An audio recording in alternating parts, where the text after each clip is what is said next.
In this year's midterm elections, Senate Democrats are hoping the issue of affordability will help them recapture the majority.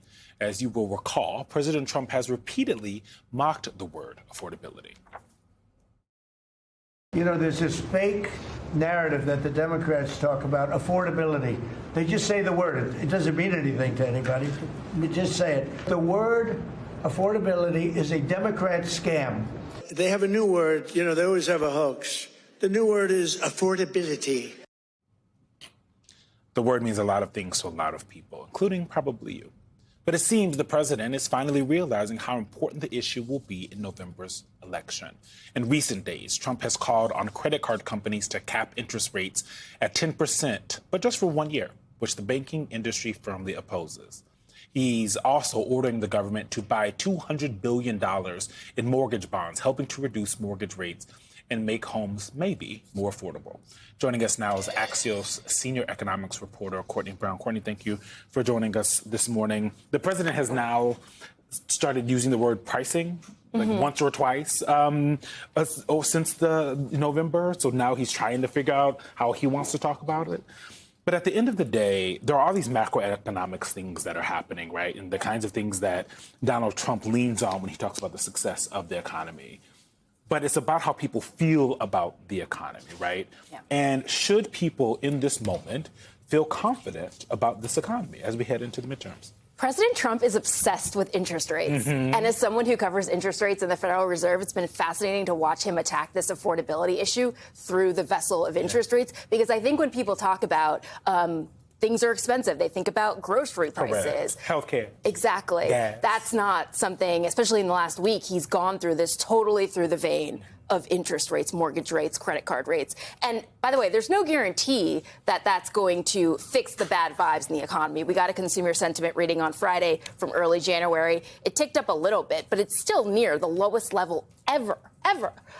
So I think that President Trump has to think about how is he going to try to attack the bad vibes in this economy and try to address some of the issues that consumers are obsessed with. I mean, we can say that he's attacking all of these affordability issues, but at the same time, he's pushing out on Truth Social every few days that the Supreme Court needs to uphold the decision to keep tariffs in place. Right. So you can see on one side, he's trying to address affordability, but on the other side, he has policies that are helping push prices up. These are bad vibes that have been around since COVID, right? So they're about the economy. So that part of it is really important that people forget about. Yeah. You know what would help with affordability, Courtney? A job. Yeah. And Heather Long, our former Washington Post colleague, my former colleague in the opinion section, had a piece out after the jobs numbers came out with revisions downward on the November numbers and the December numbers. And she had a point in there that I found startling. If you leave out healthcare and I think also hospitality, 0 jobs have been created since April. So is the administration focused maybe on the wrong thing? Maybe instead of focusing on interest rates, they should be focusing on job creation? Right. This is the big difference. But you mentioned the bad vibes since 2020, since the Biden era, the vibe session that we covered endlessly. There's a big difference now, by the way. When you look in the innards of the consumer sentiment data, people are worried about inflation and prices, but they're also worried about the labor market. We didn't see that under Biden. It was a really, really sluggish year for jobs growth. Labor market's not falling off a cliff by any means. There are these sectors that are basically the engine of job creation, healthcare, as you mentioned. But I think we're entering a monumental moment for the labor market. Think about AI. There's so much anxiety around AI and whether that's going to take a bunch of jobs. And employers just are not hiring the way they used to. 50,000 jobs added in December. That's okay, but it's nowhere near the fast jobs growth that we saw last year, the year before that. And what policy do you think, in your opinion, has affected and impacted the jobs numbers the most? Has it been tariffs, and has that been the reason why companies have been so reticent to make any hires? When I talk to CEOs, they very clearly tell me that they're sitting on their hands. There's so much business uncertainty right now, Right. not nearly as much as there was in early 25, but it's still there.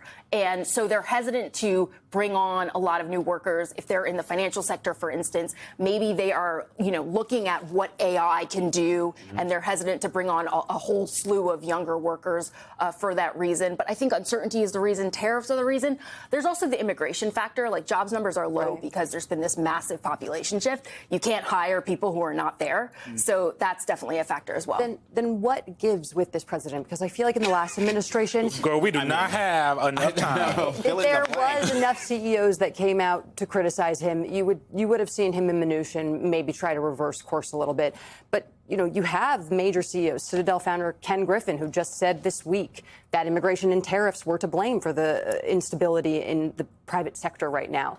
So if that is not causing them to change course, what will? We've seen it a little bit, right? Like, he's pulled back on tariffs Right. a little Like bit. on corn, Do you little remember bananas. Do you remember that crazy day in April when bond market went crazy, and they backed off a little on their tariff policy, but not nearly as much as they would have done in Trump 1.0, as you mentioned. There's something that's more sticky about his policies this time that the economy is just going to have to adjust to, but that's going to be painful for workers, right? Painful for the economy.